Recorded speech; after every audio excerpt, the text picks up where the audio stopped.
Ang risala, ang mensahe ng Islam. Halina't pakinggan at ng puso'y mabuksan. Ang risala, ang mensahe ng Islam. Halina't pakinggan at ng puso'y mabuksan. Ng kataas-taasan, kaibigan, Ar-Risala.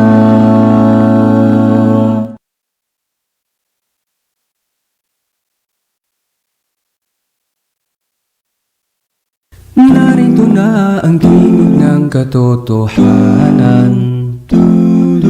Narito na ang tinig ng kaligtasan.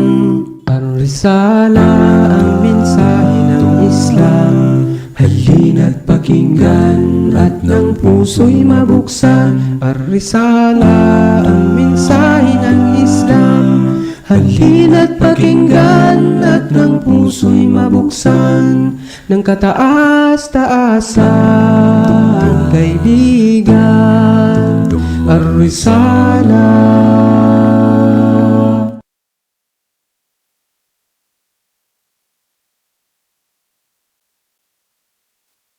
Narito na ang tinig ng katotohanan. Narito na ang tinig ng kaligtasan. Ang risala, ang mensahe ng Islam. Halina't pakinggan at ng puso'y mabuksan. Ang risala, ang mensahe ng Islam. Halina't pakinggan at ng puso'y mabuksan. Ng kataas-taasan, kaibigan, Ar-Risala.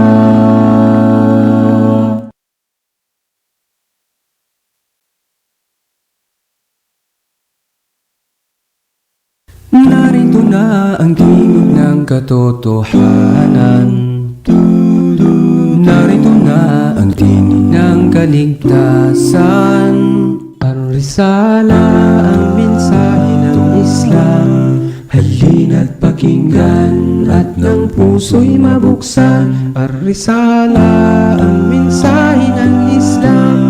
Halina't pakinggan at ng puso'y mabuksan. Ng kataas-taasan, kaibigan, Ar-Risala.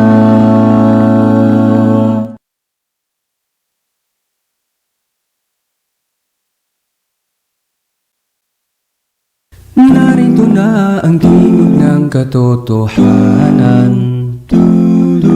Narito na ang tinig ng kaligtasan. Ang risala, ang mensahe ng Islam.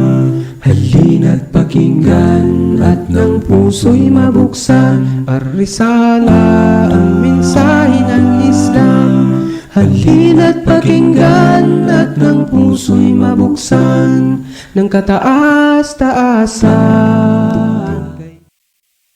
Assalamualaikum warahmatullahi wabarakatuh. Alhamdulillah po, nagbabalik po tayo. Unang-una ay pagpaumanhin sa ating technical issue. Ito po ay nangyayari, inshallah. Pero ngayon po, inshallah, tuloy-tuloy po tayo. Simulan po pa rin po natin sa pamamagitan ng papuri kay Allah subhanahu wa ta'ala, sa pamamagitan ng pagsabi ng mukaddima na sinabi ng Rasul sallallahu alaihi wasallam, Bismillah, alhamdulillahi, wassalatu wassalamu ala Rasulillah, Nabiyina Muhammadin wa ala alihi wa sahbihi ajmain. At ngayon po ay inshallah isa na naman pong episode ng Ar-Risala po ang ating tatalakay. Ito pong inyong likod, kapatid na Isa Javier pa rin po na makakasama nyo sa pagtalakay. Alhamdulillah, tulad po ng sinabi natin kanina ay napakaganda po ng ating pagtalakay ngayon sa mga panahong ito sapagkat ito po ay issue na kinakailangan bigyan ng linaw sa ating mga kamusliman, no? At ang ating programa po ay mamaya tatalakayin natin ay yung patungkol sa hukom o pagbabatas ng pakikilahok ng isang Muslim sa eleksyon.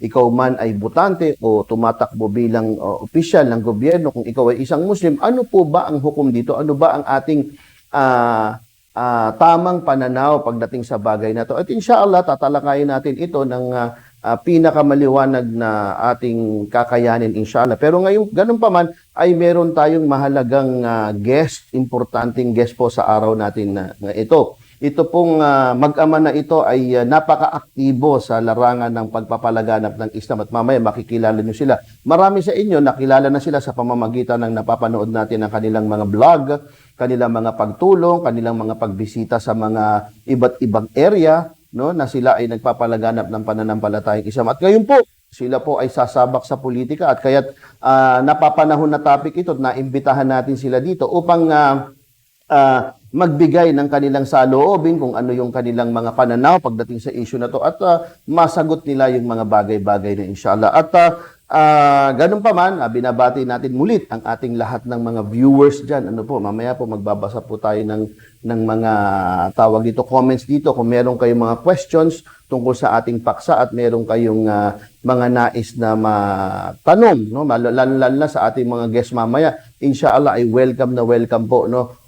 I-post nyo lang dyan at mamaya po ay tatry natin basahin lahat ng mga inyong mga comments at inyong mga suggestions, sa inyong mga tanong at mga shoutout nyo, mga pagbati nyo. Inshallah, bibigyan natin ng time po ito mamaya. Inshallah. Gayon pa man, ang ating pagtalakay po ngayon ay napakahalaga. Kaya po, samahan nyo po ako. Inshallah, i-share po natin itong ating videos na ito, itong live na ito. Nang sa gayon po ay makarating pa ito sa maraming mga kapatiran natin at magbigay ng unawa. At gayon din sa mga viewers natin, ng mga non-Muslim na nagsusuri ng pananampalatayang Islam, welcome po kayo. Welcome po kayo. Kayo po ay napakahalaga sa amin. Ito po mga programa namin na ito ay napakalaking bahagi po na ang aming intensyon ay maipaliwanag po sa inyo ang pananampalatayang Islam. Ngayon po, kung kayo po ay aming makakapanayam, makakasama dito sa pagtalakay, welcome po sa inyo. So, inshallah, ang ating pinost na poster na nakaraan ay ang patungkol sa eleksyon o yung pakikiisa ng mga Muslim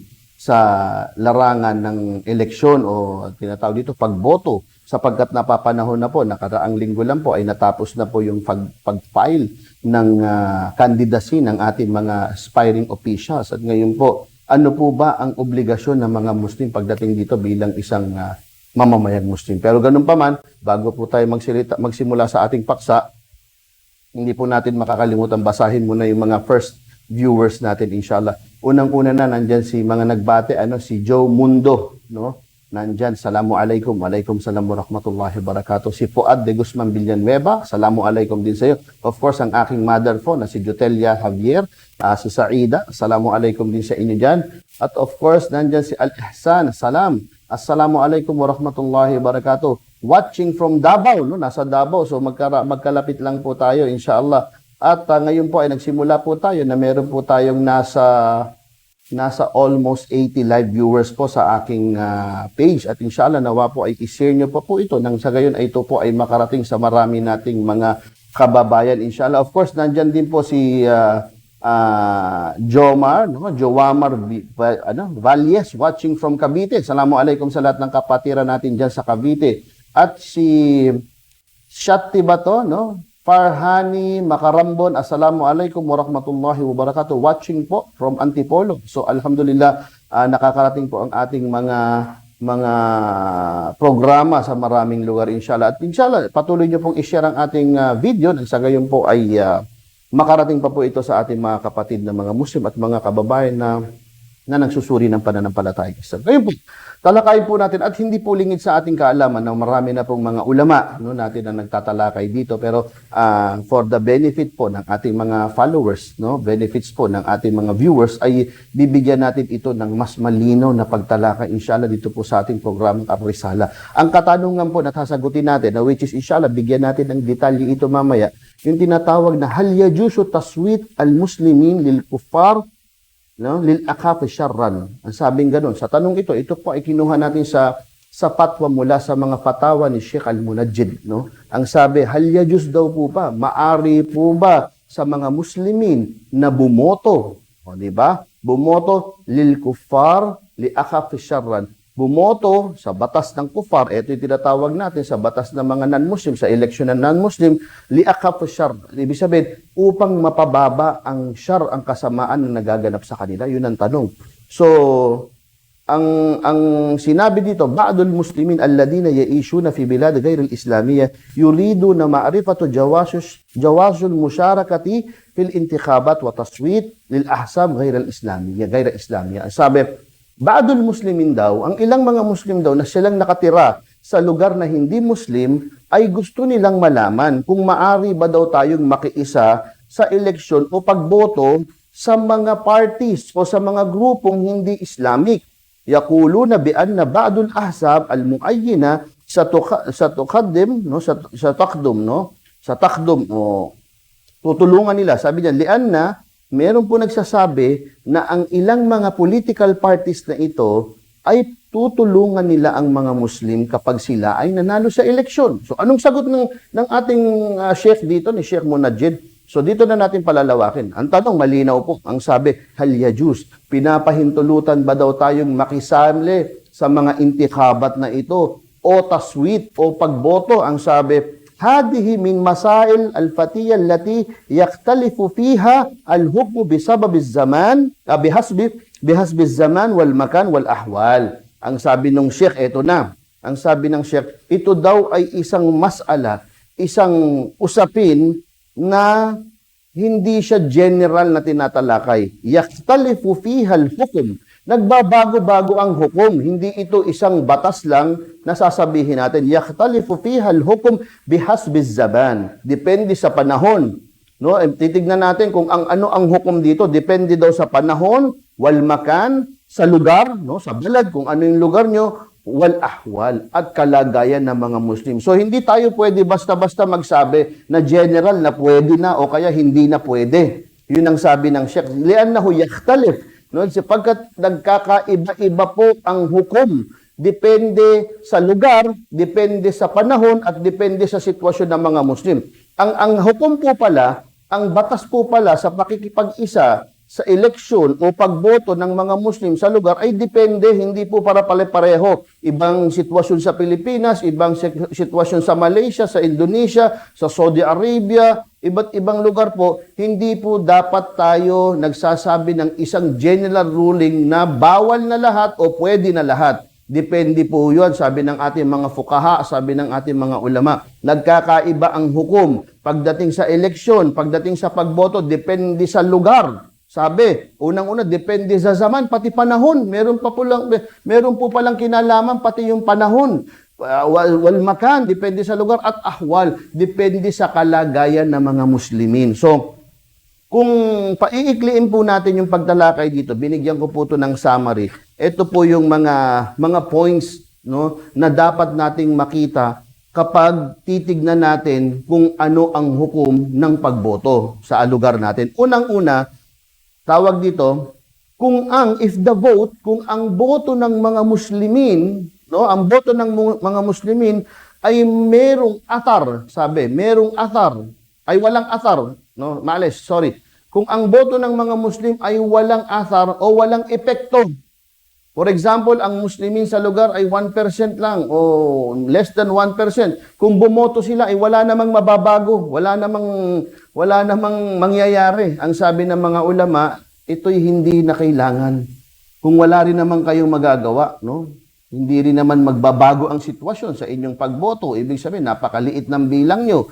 No? O kaya kita natin na talagang wala namang tsansa na ang mga nasa posisyon ay matutulungan ng mga Muslim, ay walang dahilan na para pahintulutan ng mga Muslim na sumali sa eleksyon. Kung walang pagbabago, yun ang unang sitwasyon. Kung ang pagboto, example, tayong lahat ng mga Muslim sa Pilipinas, bumoto tayo at wala namang magbabago sa ating kalagayan. Kahit na sino pa yung maupo, yung pula man o yung dilaw man o yung green man o kung sino man ang maupo dyan, walang mababago sa ating sitwasyon, ay hindi tayo pwedeng makiisa na. Wala na, hindi na pwede. Wala rin naman mangyayari. So might as well, hindi na tayo sumali kasi wala namang mababago sa atin.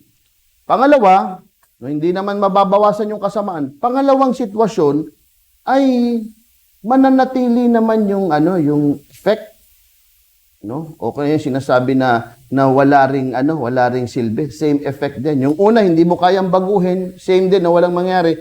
Pangalawa, yung sinasawag na pag bumoto kayo o kaya sumali kayo diyan, for example, sumali kayo sa election, ay masama lang naman ang mangyayari sa inyo. Magiging masama lang. Ibig sabihin, it's very dirty politics. Hindi niyo kakayanin, no? Ito, ibig sabihin, hindi pa rin tayo pwedeng makiisa dito kung talagang dirty ng politics, napakadumi ng politics na yan. Pag kayo sumali dyan, lalo lang kayo mapapasama. So, ganun yung sinabi ng mga scholars, no? Una, hindi nyo kayang baguhin o same lang din, hindi na kailangan. Pangalawa, kung pagsali nyo dyan, makadudusing lang sa inyo, hindi nyo rin naman kayang yung sistema, no? Ganun din naman ang kalagayan ng mga Muslim. So, hindi pa rin tayo kailangan sumali dyan. No? Kung ganun lang din ang mangyayari. At ang pangatlo, kung ito ay magkakaroon anya daw ng mabuting epekto sa mga Muslim. Kung ito ay magkakaroon ng mabuting epekto sa mga Muslim, ang sabi ng mga ulama, dapat kayong makisali dito. Dapat tayong sumali kung ito ay magkakaroon ng mabuting epekto sa mga Muslim. Ngayon, ang tanong, paano mo masasabi bilang isang individual na Muslim na ang eleksyon ngayon na parating sa atin o yung mga kandidato na meron tayo dyan ay makakabuti sa mga Muslim? Paano natin masasabi? Paano ngayon natin ito masasabi na kung ito nga ba ay makabubuti sa mga Muslim? Ito po yung sinabi. Unang-una, ibabalik natin ang usapin sa mga ulama. Yan ang sabi. Yung mga merong pagkaunawa doon sa kaida ng mafsada sa maslaha, yung tinatawag. Mga ulama muna, kailangan makita ng mga ulama na mas matimbang yung maslaha kesa sa mafsada. Ano po yun? Yung maslaha, ito po yung mga bagay na makabubuti sa mga Muslim. At yung mafsada naman, ito yung mga bagay na makakasama sa mga Muslimin. Okay? So, titimbangin yan. At ang mga nakakaunawa dyan, sabi ng mga scholars natin, sila yung merong kaalaman sa Sharia, sa Islam, na kayang timbangin ito no, sa sitwasyon ng mga Muslim. Una, ang titingin yung mga ulama kasi sila yung nakakaintindi ng kaida. Nung kaida ng maslaha sa mafsada, yung akafud darar, yung tinatawag na pagpapaliit ng darar o kasamaan sa mga Muslimin. Pagkatapos na ito ay naisang guni sa mga ulama, saka natin to ibibigay doon sa mga Muslimin, sa mga ahlul balad na tinatawag. Doon sa mga Muslim na naralaman nila yung sitwasyon ng balad, which is ito yung ating mga elders at ang ating mga Muslim leaders. Okay? Ito na yon, yung mga Muslim na leaders natin na may alam sa politics, yung may alam sa community natin, yung nakikipag-usap sa mga government para sa kapakanan ng mga Muslim. Ito yon. So, dapat may kombinasyon yan. Kailangan nagkakaisa yan. Unang-una, kabilang yung mga ulama, sila yung magsiset kasi alam nila yung kaida ng maslaha sa mafsada, yung panuntunan ng kung ano ang makabubuti at makasasama in the perspective of Quran and Sunnah ni Propeta Muhammad sallallahu alaihi wasallam. At the same time, saka ito ngayon idudulog sa mga Muslim leaders at saka mga elders natin. Pag nag-combine yung dalawa na yan at naglabas sila ng result, no, na sinabi kailangan tayong sumali. O kaya sasabihin na hindi tayo kailangan sumali. Sila ang magsasabi sa atin. Sila din magsasabi, etong kandidato na to ang dapat. Ito ang nakikita natin na dapat na suportahan ng mga Muslim. Kahit na pa, hindi mga Muslim ang kandidato. Yan ang sabi ng mga scholars. So, kung titignan mo, kung ang elect natin o pagboto natin sa isang hindi Muslim ay may dalawang panuntunan. Iboboto natin sila. Bakit? Para makabigay sila ng kabutihan sa mga Muslim. Okay, yun.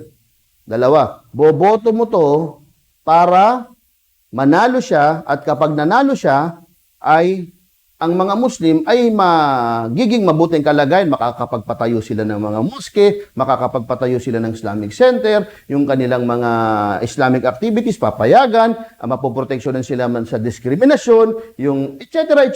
Pag nanalo itong botante ito, so iboboto natin. Okay? Pangalawa, iboboto mo ang kufar, ang kafir, ang non-Muslim, para hindi naman manalo, para hindi manalo yung kandidatong anti-Muslim. Ganun yun.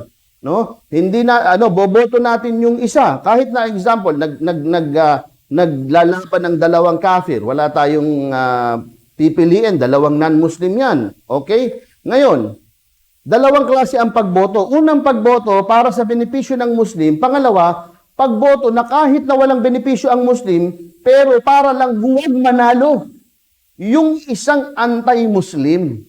Para lang siya hindi manalo, Kailangan mong iboto tong isa.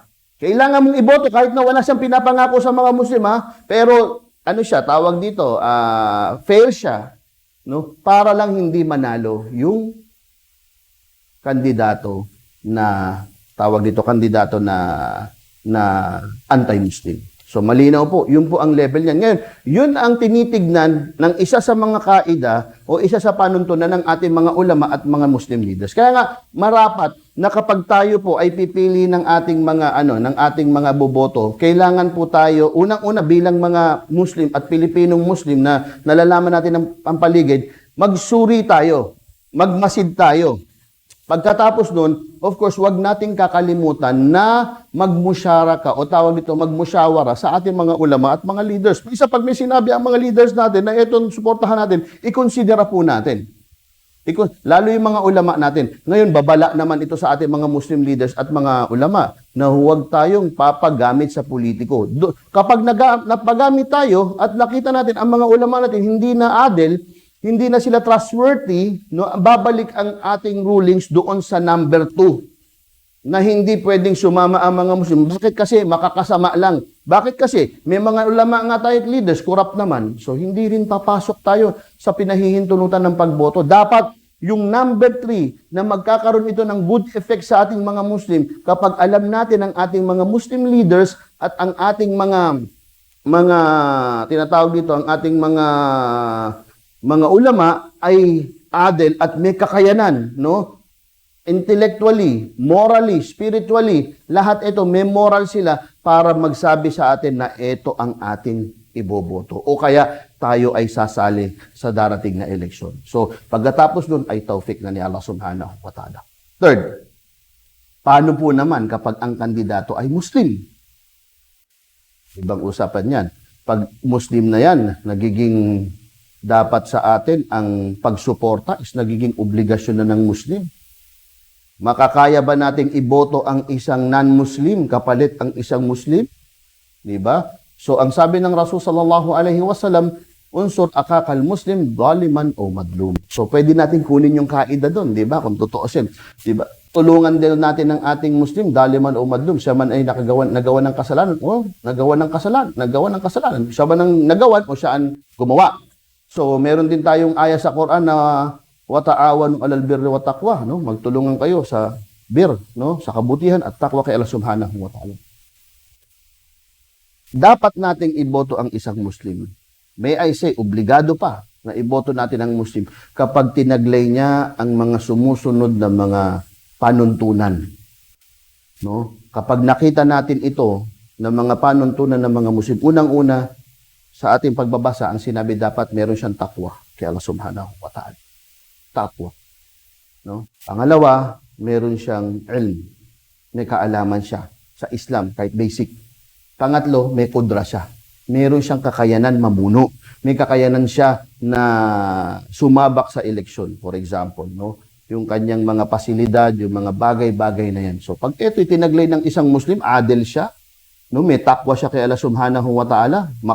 Makatarungan siya, meron siyang kakayanan, meron siyang kaalaman, nasa kanya itong mga bagay na ito, subhanallah, dapat itong suportahan ng mga Muslim.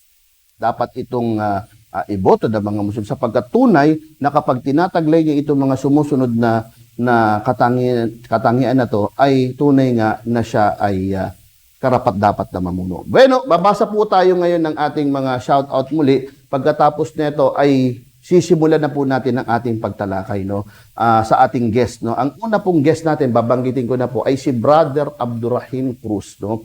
Kilala po sila itong mag-ama na ito, no. Kung makikita niyo yung kanilang mga vlog, sila po yung Islamic propagator.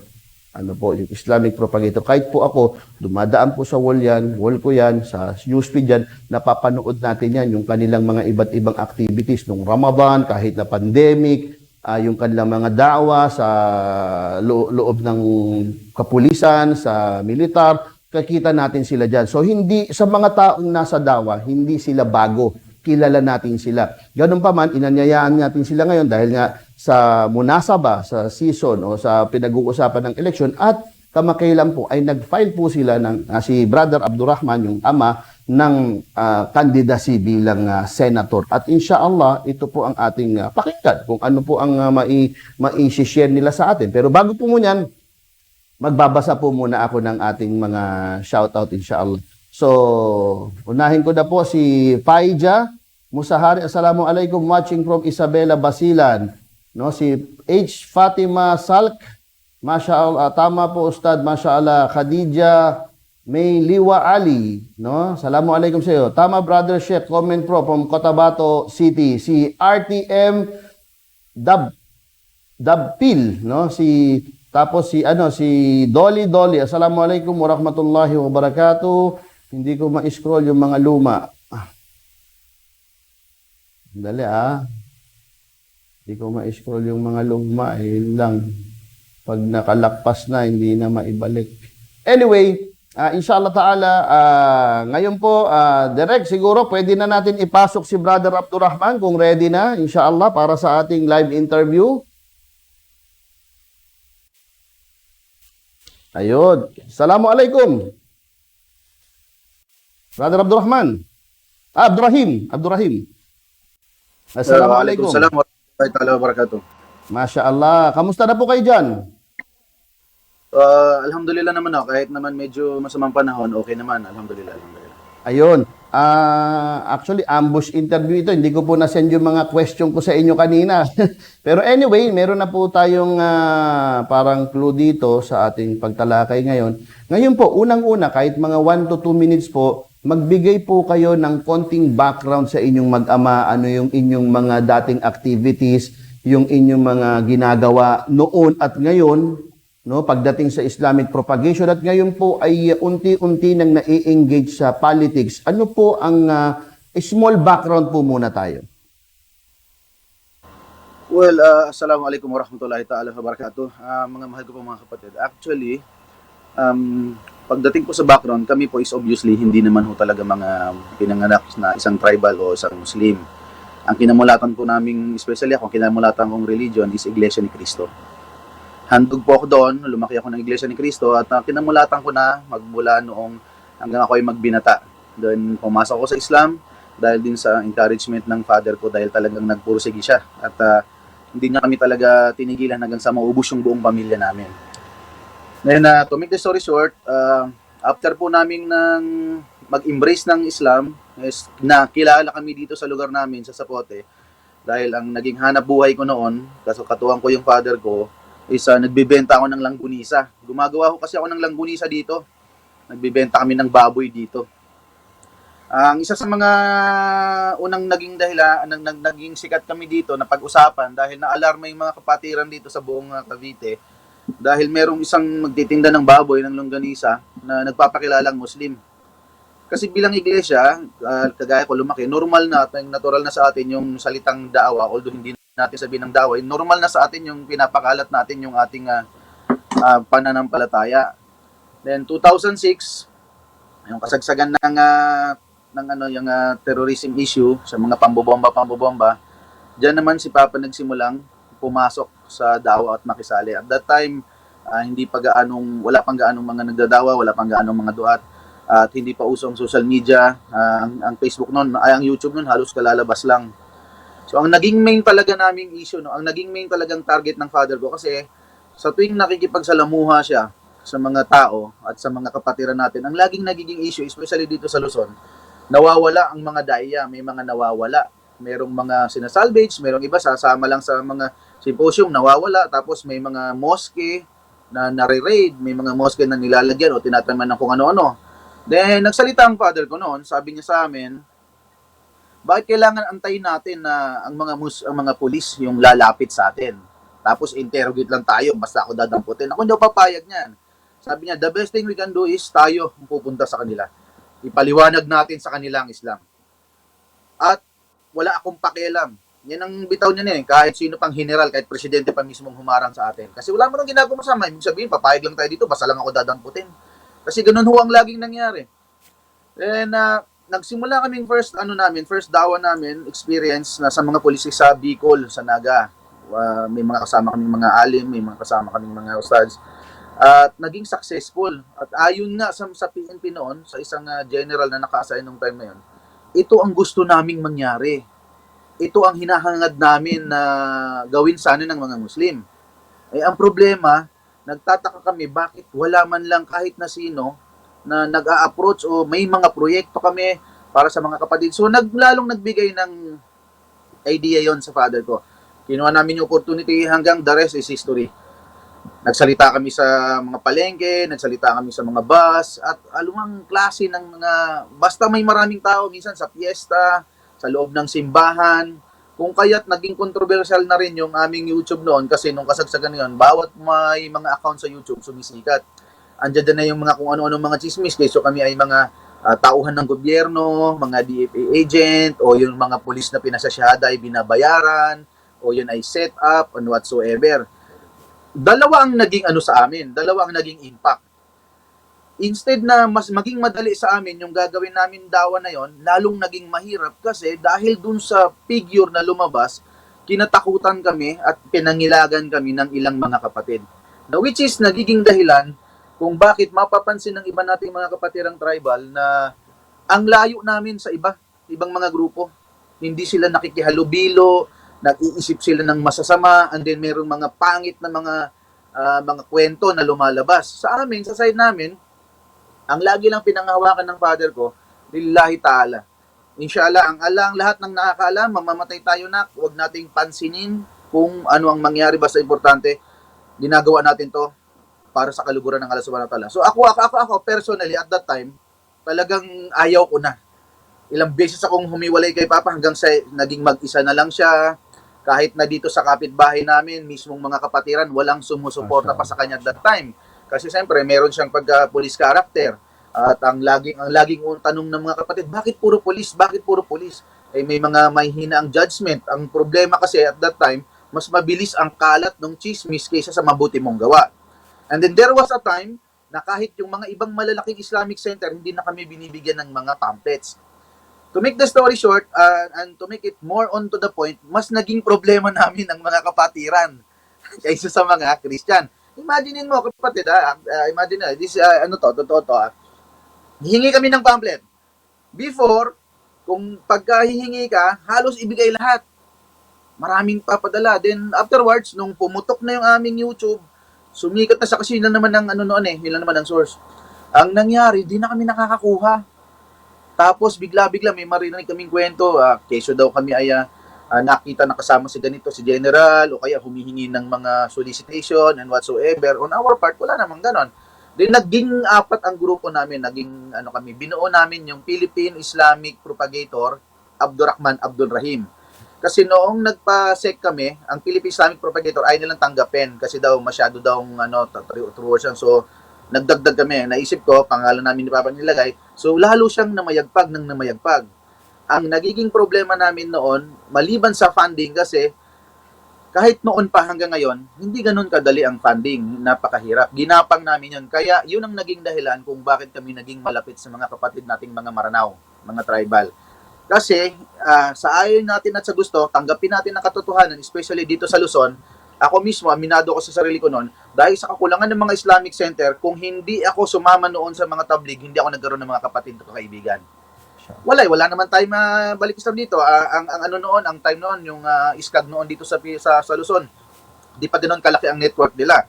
Then pangalawa, dahil nga sa mga chismis sa amin magtatay, especially mga bodybuilder pa kami, mga police character ang datingan.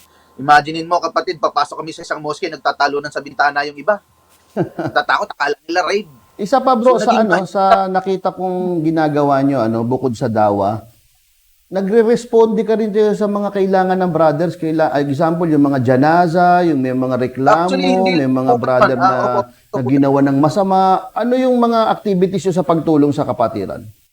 Isa yon sa mga dahilan kung bakit din kami nagpursyon ng ganitong pagtakbo. Kasi, ang mga activities na ginagawa namin, bago pa man itong pumutok ng social media hanggang sa ngayon, naranasan namin dito natutukan ng barel dahil sa pagkuha ng patay na kapatid natin na ililibing. Naranasan natin dito na harangin sa kalsada, naranasan natin dito na yung mga kapatiran natin, pagkahihingi tayo ng ambulansya, hindi tayo nakakahingi sa munisipyo dahil meron silang mga sariling protocol. Talagang ramdam namin yung discrimination. Yung discrimination maliban sa ano natin, sa mga LGUs natin, eh syempre yung mga kapatid kapag may mga ganong usapin, na dumaano sila lang, umiiwas na sila. Then sumunod, may mga nire-rescue tayo, mga OFW, lalo na nung si Papa na-focus sa pagdadaawa sa mga OFW kasi napansin din niya kulang ang programa ng gobyerno sa pagbibigay ng awareness patungkol sa mga Islamic countries na pinupuntahan ng ating mga kapatid. Basta sapat lang sila sa huwag kayo kakain ng baboy, yung mga basic, kung whatsoever. Ngayon, nagtutok kami, isa yan sa mga programa na ginagawa natin, yung pagre-rescue natin sa mga kapatiran natin na walang kakayahan para sa paglilibing. And then, ang ano natin, ang ginagawa natin is back and forth yan. Sitro yan, magmula sa bahay nila hanggang sa paglilibing, hanggang sa napunta na yan sa kapatid natin na isa na nag-focus na sa ngayon. At alhamdulillah, isang maganda dahil pinanindigan talaga niya at pinanghawakan yung trabaho niya. Then sumunod naman, ang father ko ngayon, dahil since naging OFW din kasi siya, binigyan din niya ng atensyon yung ating mga kapatiran, mga OFW. Tinutukan niya ng pagpapahalaga, kaya kung mapapansin nyo sa aming mga Facebook page at saka YouTube recently, and then the previous, puro sa mga babae. Kasi kalimitan, siyempre, maraming nare-rape. Imagine mo, meron kaming kaso noon, yung isang OFW nasa loob ng kwarto, tumatawag sa amin, nagsisigaw. Sabi niya, sir, ang mga amo ko dito, hindi na kumakain. Ngayon, sa tingin ko, pinag-uusapan ako, mukhang ako ang kakainin. Nandito ngayon ako sa attic. Baka pwede niyo akong tulungan. O, yung mga ganon. So, hindi yan na sa PIDUS, hindi yan nabibigyan ng pansin. Bakit ba sila nagaganon? So, ang father ko is talagang niyan tinututukan yan. Then, kapag merong mga problema doon sa ibang bansa, may mga connection tayo mga kapatid, yun din ang ginagawa niya. Then, sumunod yung ating mga iftar program, yung mga Ramadan program natin, at saka yung mga feeding program natin. At yan po ay walang pili. Walang pili ho yan. Christian, mapa-Muslim, mapa-hindi Muslim, basta nasa tapat natin, nangangailangan, dahil ang Islam naman ho ay wala naman nung pinipili, hindi naman ho tayo inutusan o tinuruan ng ating Brother, mahal na Rasul. tawag dito, ngayon naman, siguro, bigyan mo ng brief na pagpapakilala si father mo, no? Pangit naman yung siya yung magpapakilala sa sarili niya mamaya. Bigay mo ng, brief lang konti, bago tayo pumunta sa kanya, konting pagpapakilala sa tao kung bakit natin masasabing qualified si father mo na maging isa sa ating mga leaders. Alhamdulillah, as a son, na kung saan na-witness ko, unang-unang masasabi ko lang is first, when it comes to educational background, qualified, nakapag-degree po siya, nakapagtapos siya ng degree. Ikalawa, as yung isa sa mga na-obserba ko sa kanya, since before na kami ay Kristiyano pa, hanggang ngayon siya ay naging Muslim, ay nakita talaga kahit ng buong pamilya at kahit ako mismo, kahit sa sinong nakakilala sa kanya, ang kanyang pagiging matatakutin sa Panginoon o sa tagapaglikha. Especially lalo nung siya ay naging Muslim. At isa sa mga palatandaan ng kanyang pagkakaroon ng tunay na takwa sa Allah Subhanahu wa Ta'ala is isa sa ngayon sa mga, alhamdulillah, kinikilala o kilala kahit paano ng mga nadaiya dito sa ating bansa. Then ikalawa, kung patungkol na rin lang sa pamumuno, ever since na nakasama ko ang papa ko, laging patungkol sa pamamahala o pamunuan ang mga ginagawa niya. At ang malasakit sa mga kapatiran natin ay laging nandoon, hindi na nawala yan. Simulat sa poll nang ako ay nasama sa kanya sa larangan ng pagpapalaganap, hindi na nawala dito ang laging tawag dito, tawag doon, hingi dito, hingi doon, diskarte dito, diskarte din, tulong, puro sa pagtulong. At ganun pa, yun nga ang nag-udyok sa kanya. Dahil naisip niya, na-realize niya na kumbaga nasa certain age siya, dumating na siya sa isang edad na kung saan nag-iisip na ano ba, kung magigising pa ba ako bukas, susunod na araw, ano ba yung pwede kong magawa na pinakamalaki na kung saan mas mapapalawa ko yung dapat kong gawin. Para nang sa ganun, magkaroon man ako ng legasiya na mas makatulong pa dito sa ating mga kapatiran. At inshallah, mabaon to hanggang sa kabilang buhay yung aking mga nagawang ibada. Mashallah. So, Jazakallah khair. Alhamdulillah. At dahil po to, inshallah, pinagmamadali na ipakilala at introduce sa lahat na kung bilang anak, na kung meron man isa sa mga karapat-dapat na magbalangkas ng batas ng ating bansa ngayon, na makakaasa tayo na magkakaroon ng kapakinabangan sa ating mga kapatiran at sa mga hindi Muslim, matitiyak ko na isa na rin ang father ko. Kasi unang-una, hindi naman talaga kami ano na, hindi naman talaga kami basta nag-Muslim lang, nang nag-Muslim lang eh. Inaral namin ito, inalam namin ito, at kung ito ay talagang totoong nakakasama sa mga tao, ay hindi kami magtatagal dito. Kung kaya, gusto naming magkaroon pa ng mas malawak na advokasya, lumawak pa yung aming advokasya sa pamamagitan ng pagtakbo Masya niya. Allah. Kaya ito ay Jazakallah khair. pagpapakali. Inshallah, sa pagbabalik po natin ay mag-ready po. Tatalakayin na po natin si Brother Abdurrahman na po, no? Si Sheikh Ustad Abdurrahman na po ang ating makakasama sa susunod nating pagtalakay, makailang beses, no. Mag-recap lang po ako dun sa usapin namin ni Brother Abdurrahim, ano, Masya Allah. Saksi naman po tayo, makikita natin dito may mga comments talaga. Ito si Amir Farza, sinabi niya na totoo yan, sabi niya, saksi po ako, no, sa mag-anak na yan. Isa po sila, kaya dumami mga balik Islam, especially sa Cavite. Isa pong live, talagang followers ito na nagsabi dito, si Jonathan Madale. Ang sabi niya, saksi po daw siya. At sabi pa ni Amir Farsa, sabi niya, inshallah daw, boboto daw, no? Guide kung sino talaga ang marapat na iboto darating na halalan, inshallah. So, napakaraming mga mabubuting comment dito sa ating live na ito. No, kung may mga katanungan kayo, nagkakaproblema lang ako sa pag-scrolling, parang hindi ko nababasa pag masyado ng luma yung mga post, no? Mabilis siyang nagta-transition. Anyway, babalikan po natin siya mamaya. At ngayon po, ready natin direct. Andyan na po ba si future senator, inshallah, no? Kung tatopikan ni Allah subhanahu wa ta'ala, si Brother Abdurrahman Cruz. Assalamualaikum. Waalaikumsalam warahmatullahi Masya taala Allah, nagkaharap po tayo. Alhamdulillah, dahil sa pandemic ay ganito lang po ang ating pamamaraan. Pero hopefully po, makabisita kayo dito sa Davao City para tayo sama ng live, inshallah. So, hindi na po natin patatagalin po. Ngayon po ay marami na pong nasabi yung inyong anak, no, tungkol sa inyong mga activities. Ngayon po, diretsuhin na po natin yung ating mga viewers. Kung sakali po, ngayon po tatakbo kayo.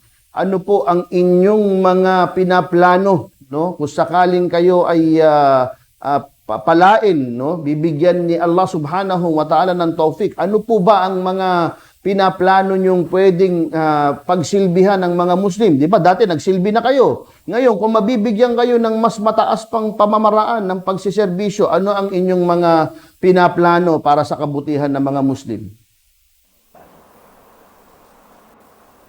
A'udhu billahi minasyaitanirrajim. Bismillahirrahmanirrahim. Assalamualaikum warahmatullahi ta'ala wabarakatuh sa aking mga kapatid, mga kamusliman.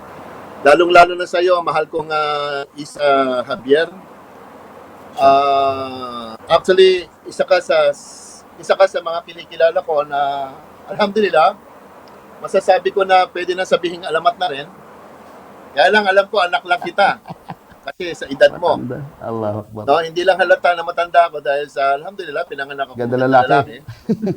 Alhamdulillah. So dahil sa maganda ka rin lalaki, kaya sinasabihin ko lang na anak kita. Hindi ko naman sinabing pangit ang iba. Well, kung sa plano at plano rin lang, hindi po ako pumasok sa politika para sabihin kong just like I'm a Superman. No? Pero kahit na papano, kasi hindi naman to ura-uradan tatakbo. Pero ang aking mga adhikain, kinakailangan maipursue ko nang dahil sa marami akong katanungan sa sarili ko na hindi umuugma para sa akin na kahit ano pa ang taas ng kanilang kaalaman. Halimbawa, I will give you sample, mahal kong kapatid. Doon muna sa kanila, wag muna sa atin. Sa kanila lang muna. Sa totoo lang, ayoko sana magsalita muna eh. Ayoko muna magsalita. Pero dahil tinatanong mo ko, yung sasabihin ko sa iyo is only pahapyaw. Kumbaga parang hindi ko pwedeng ibigay lahat. Sabihin natin sa 100%, I will give you only 15%. No? 15% na. Kasi paano? Mapapaghahandaan. Wala akong karanasan dito. Wala akong karanasan. Ang akin lang is bibigay ko yung guts ko kung anong gasa makakaya ko sa posisyon na yon. Ito ang tanong, ano ba ang aking inihanda para sa aking pagtakbo? Ano nga ba ang dahilan? Bakit nga ba ako tumakbo?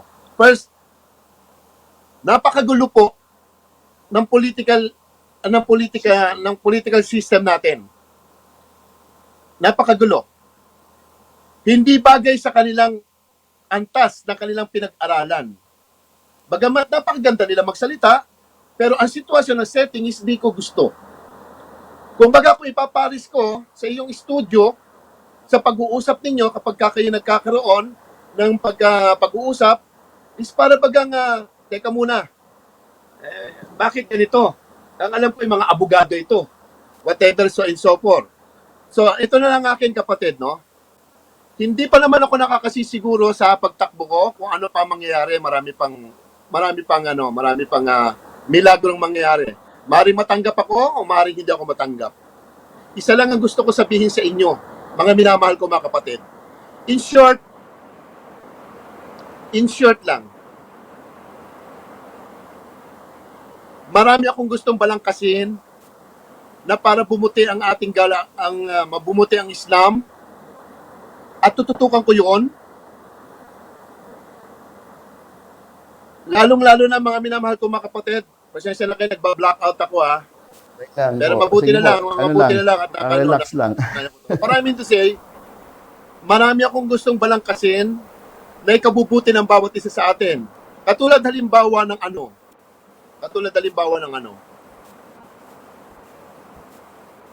Gusto kong i-absorb ng DepEd ang Islamic literature. Magkaroon ng subject. Ang DepEd natin magkaroon ng subject o ng kurso, sabihin natin kurso. Ha? May pasok natin sila. Bakit? Bakit kinakailangan? Dahil katulad ng sinabi ng anak ko kanina, laging babae ang aking kinakausap, pinapaabot ko sa kanilang Islam para makaiwas sila sa kung ano man ang mga sakuna sa pupuntahan nila nang dahil din rin sa nature nila. No? Dahil doon, mga minamahal ko mga kapatid, sa pagdadawa ko, sa pagpapaliwanag ko sa kanila,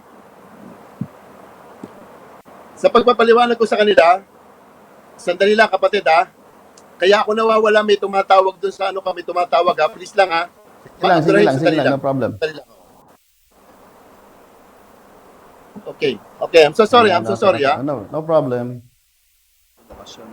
Gusto kong magkaroon ng pagkakataon na magkaroon ng boses ang ating pinag-aaralan sa edukasyon na kanilang nakagisnan ko. Sabi mo kanina, maliwanag, kapatid, pinag-uusapan ninyo kung ano yung pwede at hindi pwede, bakit hindi pwede, bakit ganon. Sa umpisa ko pa lang, nakita ko sa Facebook din, may mga tao sa unang panahon na nakapasok na sa senatorial sa panahon pa ng mga Kastila, if I'm not wrong. Na panahon pa ng mga Kastila. Para bagang magulo. Just like now, magulo, hindi nagkakaintindihan. Pero marami na tayong senatorial na pumasok doon. Gusto ko lang po sanang i-insist, mga minamahal ko mga kapatid, ang mga maraming bagay, na para magkaroon tayo ng pwesto, magkaroon tayo ng what I mean, Paigtingin yung ito yung mga nakasulat mo kasi may nakasulat dito, paigtingin yung mga sistema ng pagtanggap nila sa ating mga kapatiran, lalong-lalo na sa mga pag-apply, mga discrimination, para palalalimin natin yan. Diskriminasyon, mahalaga ma-touch yan. Hindi ko kasi naiintindihan eh. Hindi kasi pasensya na kayo, meron tayong technical problems. So, sa totoo lang, hindi ko kasi narinig, kaya nawala ako eh. Yung nakasulat kasi dito, yung nakasulat dito na sinulat mo about discrimination, mag-iigtingin pa. Kasi dito sa Manila, yung issue na about ng pag-a-apply dito sa Manila, pagka Muslim, talagang nagkakaroon ng hindi pagtanggap, hindi tinatanggap.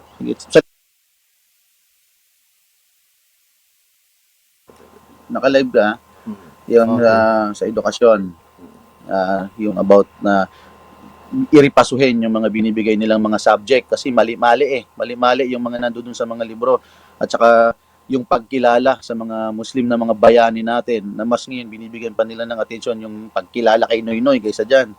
Then palang sumunod yung pagpapaluwag sa mga budget na pumapasok dito. Hindi kasi ganoon ang pananaw ko, mga minamahal ko mga kapatid. Hindi kasi ganoon ang pananaw ko. Ang pananaw ko kasi dito kasi, ang political situation natin dito is magulo. Katulad halimbawa, kanina ko lang narinig, si General Farlade. The General Farlade, nagkaroon sila ng usapin sa norte, sa mga eskwelahan, university, Kalinga, Ipuga, whatever, kinukuha ang mga libro ng mga doctrine from NPA, so and so forth. Okay, pabayaan na natin yon, usapin nila yon.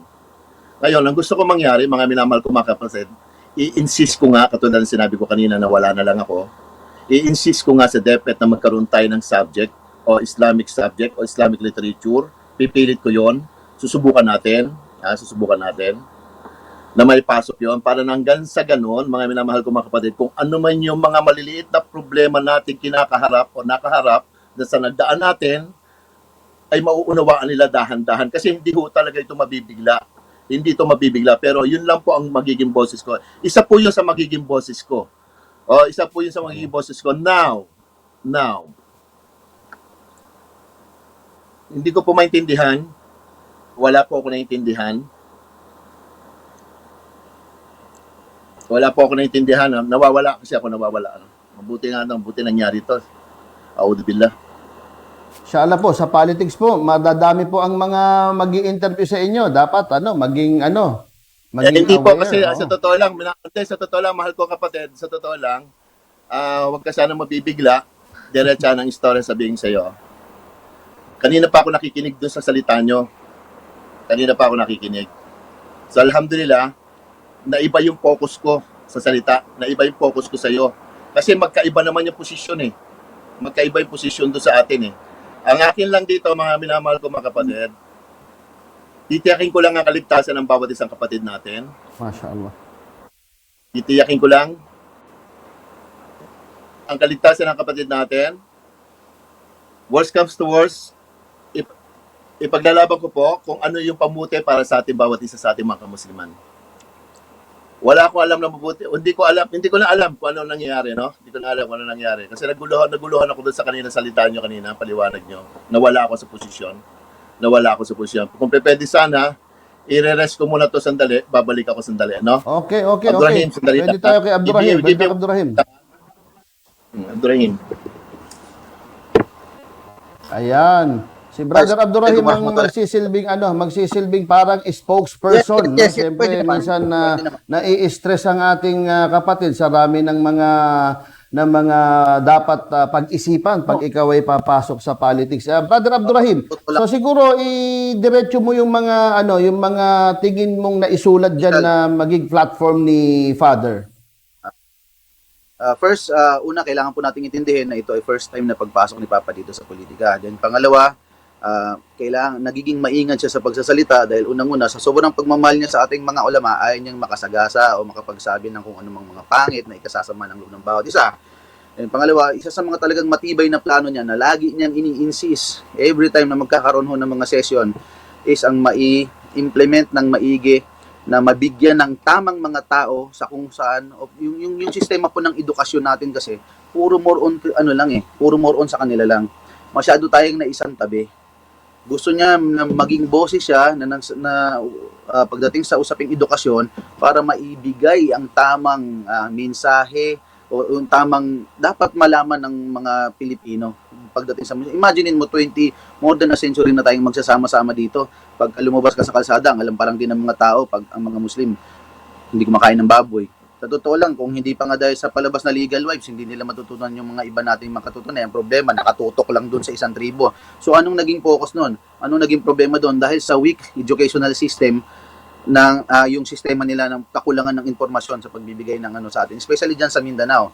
Then yung pagsusuporta sa mga proyekto na may kinalaman sa, like for example, yung pagtatanggap natin sa anti-terrorism bill, yung hinaharap po natin ngayon, kung gaano kahigpit yan. Dapat dyan, isa yan sa mga gusto niyang pag-usapan. Kasi imaginein mo kapatid nung nakuha ni Papa yung informasyon dyan, akalain mo, yung Islamic aid, ang nagpo-control kung saan papasok o pupunta ang pera ng mga kapatiran nating Muslim, sila. Kinokontrol nila at kinukunan pa ng komisyon, hindi na pupuntang dapat mapunta maayos at saka hindi gaanong mahigpitan o i-request for repasuhin. Ayan, Kasi okay na yata si Brother Abdurrahman. tatakbo. Hindi naman yan agad-agad yan na aaralin pa yan. So, tingin ko mukhang okay na, mukhang nakabalik na. Ayan, mukhang nakainom na ng tubig. Naligaw lang ako ng konti. I'm so sorry. Ayan. Naligaw lang ako ng Sige, konti. Sheikh. Di ba, paano? Ano po ang mga nagsasalita pwede natin kasi parating ako, sa tao? Pagka nagsasalita kasi ako, ayoko kasi yung gumagano yung anak ko. Yung bang parang may sinasabi na hindi ko maintindihan. Nawawala ako. Well, ito lang ang masasabi ko sa inyo, mga minamahal ko mga kapatid. No? Diretso lang salita. Patawarin niyo po ako. Alam kong na-weak kayo doon sa ano ko, na-lose kayo doon sa sinabi ko. No, I'm so sorry, hindi ako ganon. Hindi kami nakaprepara dito. Ito lang masasabi ko, minamahal ko mga kapatid. Gusto kong patulan ang sistema nila kung paano nila hinaharap ang problema ng terorismo na madalas nilang ibinibintang sa atin, yung iba. Katulad halimbawa ng madrasa, ikapangani ang Rile, si Enrile, tulad ng Rile, na ang mga madrasa daw natin, yung ibang madrasa ay nagtuturo ng terorismo. Okay? And then once upon a time, merong isang hepe ng Maynila na sinabi, kasagsagan ng kaguluhan, ano naman yung kaguluhan, na sinasabi na mga kamusliman is kukunin ng mga pangalan sa Kamaynilaan.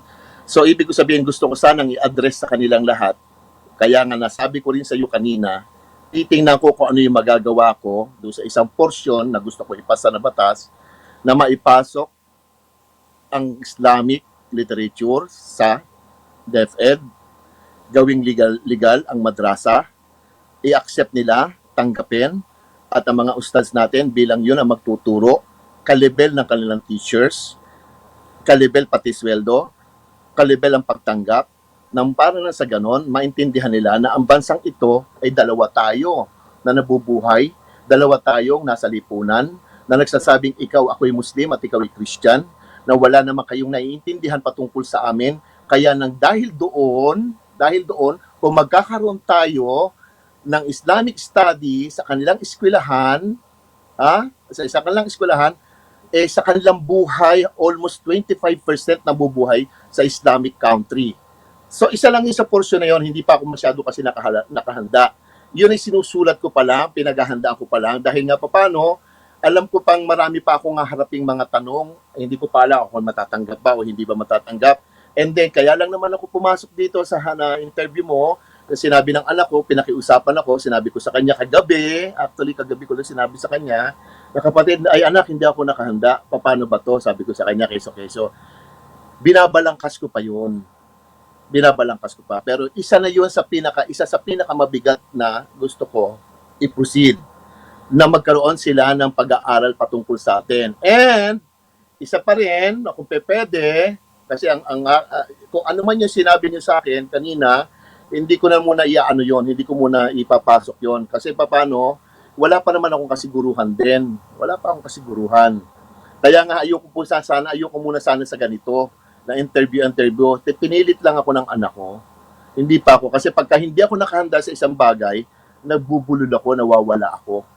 Hindi niyo ako makikilala sa mga ganitong situation. Hindi niyo ako makikilala. Pero kung ito, nariripay, lagi ko naiisip na iba na papag-aralan, na yun. Katulad mo, you are a professional na masyado sa posisyon mo yan. Because almost everyday mong ginagawa yan.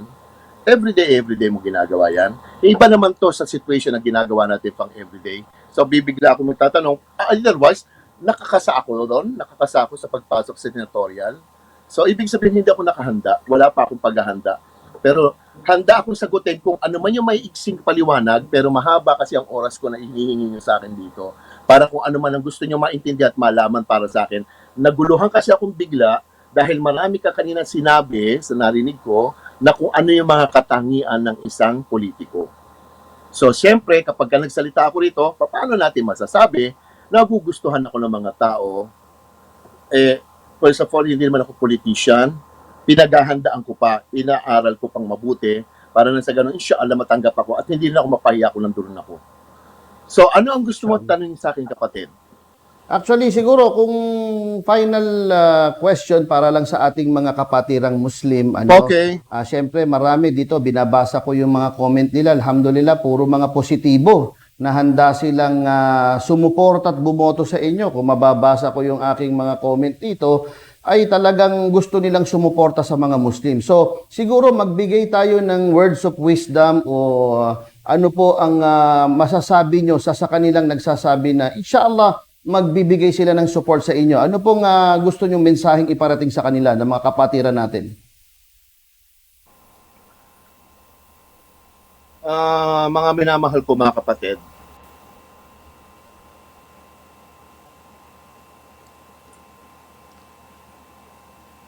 handa po ako, Kristiyano man o Muslim, na maipakita ko sa inyong pilit sa abot ng aking makakaya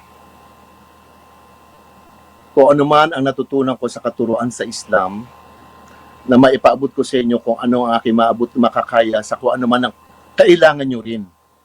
Halimbawa, bibigyan ko kayo ng sample, mga minamahal ko mga kapatid. Halimbawa lang po. Hindi ko po kasi masyado na. Marami po tayong mga kapatiran na mga lumalapit sa akin sometimes, mga minamahal ko mga kapatid, na humihingi ng problema, na tulong sa kanilang mga problema, iba-iba. Iba-iba. So, hindi ko po masasagot yan ngayon. Hintayin muna na po natin, tama minamahal ko mga kapatid, kung ano po ang sitwasyon. Kung ano po yung sitwasyon. Kung ako ba'y matatanggap muna o hindi. Diretso pong salita, mga minamahal ko mga kapatid, hindi po ako nakahanda dito po sa sitwasyon na dahil ang pinaghahandaan ko po kung matatanggap ba ako o hindi. Yun lang po muna ako. Anyway, jazakallah khair po. Jazakallah khair po. Siguro po, last word din po kay Brother Abdurrahim. Last word po. Nag-overtime na tayo sa program. Siguro last word po rin kay Brother Abdurrahim bago tayo mag-ending. Abdurrahim! Lumabas po yung anak ko. Ay, kayo na lang po. Last word po. Last word na lang po sa inyo. Pasensya lang muna kayo kasi talagang hindi ako nakahanda. Inshallah, mag-guess po kayo ulit. Inshallah. Kapag medyo... Ayan, Brother Abdurrahim. Last word na po. Last word na. Last word na tayo. Last word na po tayo. 20 seconds. Alhamdulillah sa mga mahal ko mga kapatid, ano man po yung inyong mga adigayan o inyong mga intensyon sa pagsuporta, especially sa pagtakbo po ng father ko. Maraming salamat po sa inyo.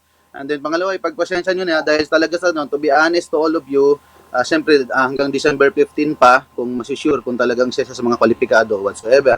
So doon kami nakatutok sa ganyan.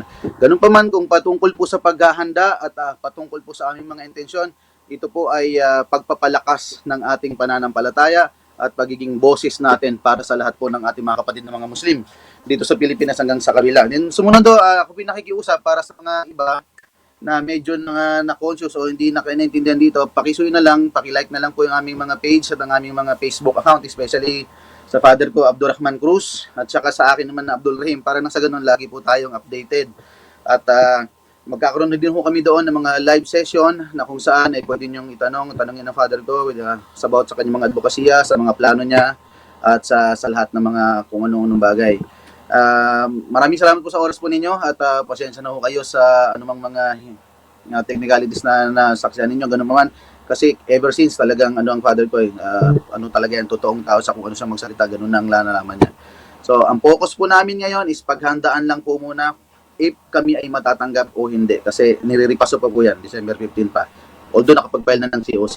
Then pangalawa, maraming salamat po sa inyo at lagi po ninyong ipagdua sa ating mahal na Allah subhanahu wa ta'ala na kung ito po ay makakasama para sa amin o para sa ating lahat, huwag nang ituloy. At wag na niyang bigyan ng basbas o wag na niyang ipahintulot na magtagumpay. Pero kung ito po ay makakabuti, inshallah tulungan po tayo na magtagumpay dito sa mundo hanggang sa kabilang buhay. Tanggapin po ang ating mga lahat ng ibada. At makikiusap na lang ho sana sa lahat. Hindi na po ito ang panahon ng pagkakawatak-watak o ng paninira sa isa't isa. Nasa panahon po tayo na kung saan pribilehiyo na natin na mabuhay at magising ng buhay dahil sa pandemya na dinadanas natin sa hirap. Dapat magtulungan, magkaisa tayo nang sa ganon, inshallah magtagumpay tayo parehas dito sa mundo hanggang sa kabilang buhay. Ganito lang po ang masasabi ko. Okay, jazakallah khair bro. Till next time bro, ma-invite namin kayo ulit. Okay. Inshallah, maraming salamat po sa inyo. At nagkakaroon din kasi din ng problema ngayon. Actually, nasa labas po siya. Inshallah. Okay, syukran.